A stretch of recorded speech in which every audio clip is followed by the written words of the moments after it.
Good afternoon and welcome to the Havard Family Bible Study. Now you may remember that over the last 3 weeks we've been looking at sources of theology. We've got our stool as a basis, we've covered scripture, reason and tradition. We're now going to branch out a little and talk about influences, specifically historical influences on theology. We've mentioned one quite a lot, which is the Reformation, but we're going to look at two others. First, we're going to look at the event called the Exile, which is a well-documented historic event in the history of Israel. The second, of course, is going to be the Reformations, a time of political and religious upheaval, which affected much of mainland Europe. And then we will talk about Enlightenment, a time when science and religion found themselves in new and uncertain waters. There are, of course, many smaller historic events which have sent ripples through our understanding of theology. But these are the ones that are very difficult to get away from. Each of these periods in history have many different perspectives, and there'll be lots of different nuances to them. However, because these are introductory videos, I'm going to try and give you a simple, or as simple as I can, explanation of them. But please do bear in mind that these were very complicated political times, and one video is probably not going to do them justice. The Exile. The Exile is an event that changed the political and theological landscape of Israel so completely that its effects can be seen throughout the Old Testament as we currently have it. It is sometimes known as the Babylonian captivity or the Babylonian exile. First, we have to remember that geography was not in favour of Israel. It's so large in the history of our modern world that we can forget nearly just how small the Fertile Crescent was. And it was surrounded by nations that were much bigger than it. There was Egypt to the south, and then Assyria, and eventually Babylon to the north, and then as you look around it, we have got the Confederate States, we've got Greek, Roman and Greek citizens off as well. Israel was not a place that people necessarily bothered to invade. It was more the place that you sort of invaded on your way to invade somewhere else. By 700 BCE, that's before Common Era, the unified kingdom of Israel, if there was ever such a thing, has been split into two kingdoms. The northern kingdom, the kingdom of Israel, and the southern kingdom of Judah. In the Bible, they sometimes get conflated and confused and are sometimes referred to as the kingdom of Israel and Judah, as though they were one element. Now, one of the things so in around 740 BCE, Tilgath-Pilzer, the king of Assyria, invaded Israel, the northern kingdom.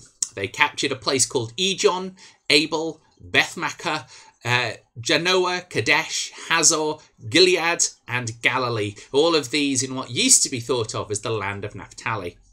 They then carried away people to Assyria, and we can see references that into 2 Kings 5:29. Taking away people out of the land was a well-known military technique. Essentially what you're doing is you're removing the government, you're removing all those people that could foster rebellion against you. You leave behind your own people. And by taking them away from the country, you are showing your power and, rather cleverly, not losing their talents. These people would then be forced to come and work for you. So you would, rather than just killing them and losing all that knowledge and talent, you come and use their talent to work for you.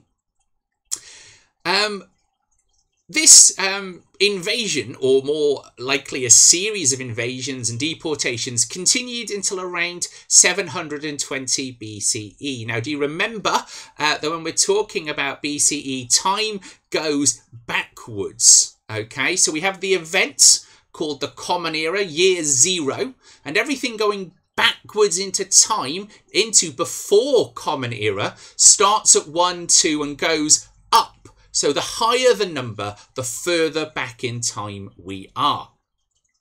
So these series of invasions and deportations continued in the Northern Kingdom until around 722 before Common Era.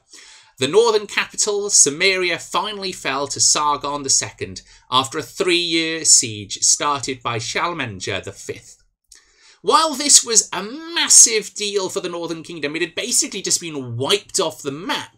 It was just a little footnote in the military life of Sargon II, recording it in 3 or 4 lines that simply said he had carried away some 27,290 people, 50 chariots, and rebuilt a city, then settled their official Tartan as governor. And that's it. Gone. It was so irrelevant to the Assyrians, this massive victory against the kingdom of the Northern Kingdom, that it just wasn't a thing for them. By the late 7th century, the Kingdom of Judah, now we're now talking about the Southern Kingdom, is a vassal state of the Assyrian Empire. Assyria is overthrown by the Babylonians, which began as a province of Assyria and kind of gained in power until they swept over and took over the whole of the Assyrian kingdom. Egypt, fearing this new empire, began to seize control of the old Assyrian territories up to the Euphrates River. I've often wondered whether or not they didn't really fear them, but rather, being Egypt, saw this as an opportunity to expand their lands back into lands that they used to own. Further back in history, we know that Egypt basically had all of Israel as a vassal state. So they take all the territory as far as the Euphrates River.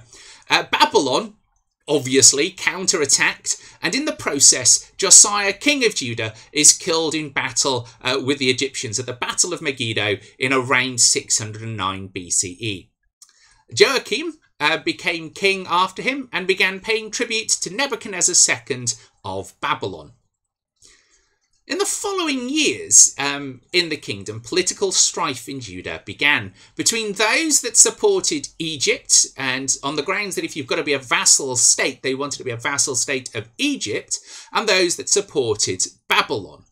In 601 BCE, Nebuchadnezzar is defeated in battle by Egypt, and Judah took this opportunity to revolt against Babylon.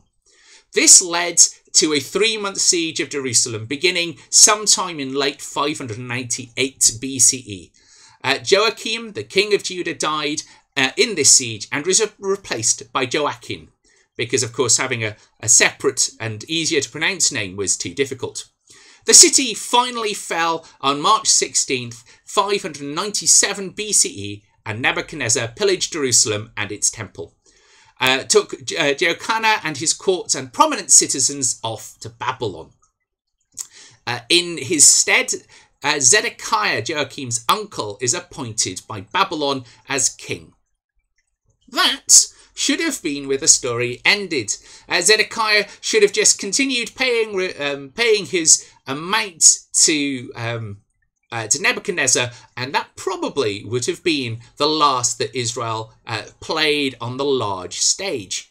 However, Zedekiah decided, despite having been defeated once by Nebuchadnezzar, decided to revolt against Babylon and entered into an alliance with Pharaoh Hophar of Egypt. Nebuchadnezzar, needless to say, is massively unimpressed by this idea and returns.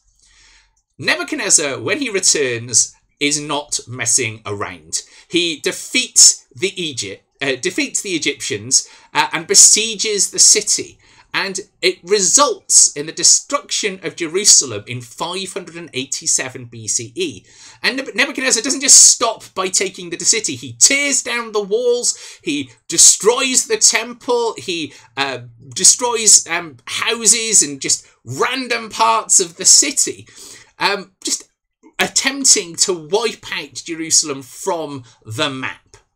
He executes Zedekiah in front of his children, and as if that wasn't enough, blinds the sons and takes them off into Babylon, along with just a whole bunch of other people, rulers, peasants, anybody that happened to be standing around Nebuchadnezzar, who's at this point really annoyed with these people, takes them off into Babylon. There are so many people in Babylon that they end up renaming a province after the Israelites, the Judeans that are there. This is the Babylonian exile, and it changes theology and the history of Israel forever. We can see how much the impact has when we look at something like Psalm 137. Now, you might know this better as a song by Boney M. But in the song by Boney M, it's a real kind of upbeat, happy kind of disco song. I'm not going to sing it for you, but feel free to look it up on YouTube. I'll read it to you so you get an idea of what we're talking about. It says, "By the rivers of Babylon, there we sat down, and there we wept when we remembered Zion. On the willows where we hung our harps, for there our captors asked us for a song, and our tormentors asked us for mirth, saying, 'Sing us one of the songs of Zion.' How can we sing the song of the Lord's in a foreign land? If I forget you, O Jerusalem, let my right hand wither. Let my tongue cling to the roof of my mouth, if I do not remember you, if I do not set Jerusalem above my highest joy. Remember, O Lord, against the Edomites the day of Jerusalem's fall, how they said, 'Tear it down down to its foundations.' O daughter Babylon, you devastator, happy shall they be who pay you back for what you have done to us. Happy shall they be who take your little ones and dash them against the rocks." What? Take your little ones and dash them against the rocks. Okay, you're a defeated people, but that's a little extreme, don't you think? But you can understand just how hard that would be. You've not just been defeated as a country, but now you're being taken off to a foreign land where you know nothing and nobody. But it's not just there in Psalms, it's all the way through. It affects all of the books. And there's this powerful statement in Lamentations 2:5, where it says, "The Lord has become like an enemy. He has destroyed Israel. He has destroyed all its palaces, laid in ruins its strongholds, and multiplied in daughter Judah mourning and lamentation." The Lord has become like an enemy. God has become the enemy of its people. Such an incredibly powerful and devastating blow to the people that thought they knew what God was about. We do have to pause at this point and say that we do need to remember that it's only the important people that are taken off into Babylon. And we're not entirely sure how Babylon defined what important was. So this is probably all the people who can read and write, the priests, the scribes, the rulers, the people of the court. But it doesn't mean that the land was empty. People continued to live in the land, to till the fields and just have ordinary lives. They continued to worship and believe, but things had changed massively. To truly understand this impact, we need to understand a bit about the ancient people's mentality about war and their deity. There was such a strong link between the idea that when you defeated a people, you also defeated their gods, that people would abandon deities upon being invaded by other people. Earlier on in the Old Testament, there is a thing called the Ark of the Covenant, and we'll talk a bit more about this probably in a future video. But the Ark of the Covenant was where Moses is meant to have laid the 10 Commandments in stone, and then they would carry this box around them. In their first sort of military defeat by the Philistines, the box is taken away from Israel. And there, it causes so much hassle for the Philistines that the Philistines bring it back. But it kind of begins this idea of linking the god with land. And it's not just the Israelites that were doing this. Egyptians did it. All hosts of the Canaanites, the Assyrians, the Babylonians, all had this idea that you had city gods or gods of land, gods whose influence didn't expand beyond the borders of the land. So in Psalm 137, we heard them say, how can we sing the song of our Lord in a foreign land? Literally, the idea of singing about God or singing praises to their God, not in Israel, just hadn't occurred to them. This idea that their God could hear them when they weren't in Jerusalem, when they weren't around the centres of worship, was mind-blowing. And it began to change how people saw God. God began to expand. They realised that even though they were in Babylon, even though they were in these strange cities, God was still going to be able to hear them and be able to respond to them. If this was the case, it then began to ask very deep questions about the nature of God and the type of God that they believed in. This began an extension of an already existing idea in Israelite theology of God as the creator of the world. Now, at the time, pretty much all of the believers around believed that their deity was in some way responsible for the creation of the world. And we have everything from cutting open a monster of chaos and forming the world out of its guts, to being fished out of a pool of tears, to coming out of vomit. There was a whole sort of strange idea about how the world came into being. But for the Israelites, they began to expand on this idea. There is an old sort of anecdotal joke that when the Israelites were invaded and they would be asked questions like, you know, why don't you worship our God by the invaders? The Israelites would respond with, well, if they were that great, I would worship them already. And this idea began to galvanize people into their understanding of God as much greater and much bigger than they had thought of him before. And while they'd always had the idea that God guided their destiny as a people, as being chosen and special by God, this put them in a difficult position.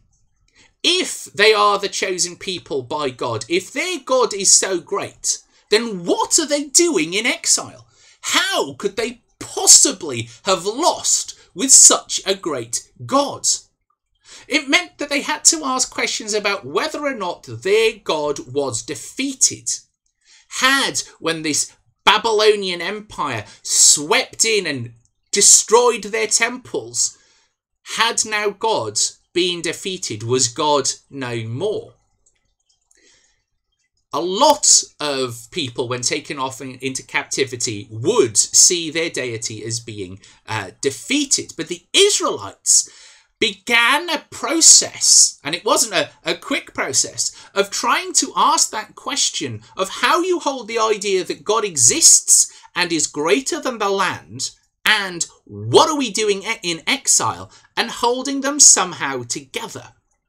So this began raising the question of whose fault was it that they were in exile? So they had to answer that. Well, if God is in charge of everything, then clearly God is also in charge of us being in exile. Okay? We're in exile. God is in charge. God did it. Why does God hate us so much? What have we done to upset God? And it is in trying to answer that question that we begin to see an incredible formation of them looking back at their history and seeing in their history a lack of faith and belief in their own God. Because they didn't believe in a good way, in a way that was true and honest, and however they are defining that, God gets angry. They begin looking at what the words of the prophets had said And they begin seeing this almost constant warning of prophets saying, look, follow what God is saying or something bad is going to happen. They used to think of those warnings as being quite small warnings, in that something bad would happen when you died, or maybe something bad that would happen in your life. It hadn't occurred to them that something bad could happen to everybody in such an extreme way because they hadn't listened. This theology, then, that they needed to make sure that they were doing as God had asked and upholding their side of the covenant, began to become writ large in their understanding of their interaction with God. When they dealt rightly with God, God dealt rightly with them. When they began to look back over their history, they began to see this story of a great and powerful nation that only really went awry when they stopped believing in the idea of a pure religion, a pure faith, if you will. This does lead us to an interesting way in which the Bible is put together. It is around this time in the exile and in the post-exile that a lot of the books reach their final form. So the exile and the fingerprints of the exile can be seen all the way through the Old Testament. So powerful is the influence of the exile on the Old Testament that some scholars would say that none of the books existed at all until the exile, and they were either written in toto in the exile, in its totality in the exile, or that they were written post-exile and they invented all these myths, the myths of the Exodus, which is when they came out of Egypt, sort of the myths of creation that you see in Genesis, and all of these were invented out of whole cloth during the exile in order to explain why they have been exiled.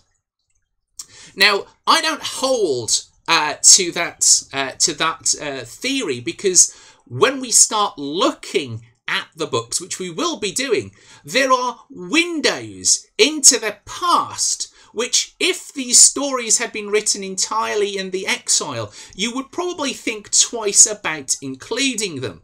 But again, we'll come to that when we go back to look at the Old Testament once we have done all the influences. And I'm quite excited for those videos because I really enjoy the Old Testament. So the exile then also comes with it this idea that if they are faithful, if they listen to God even in exile and do all the things that they're allowed to do in exile, then they will be saved. That they will be allowed to come back to the promised land.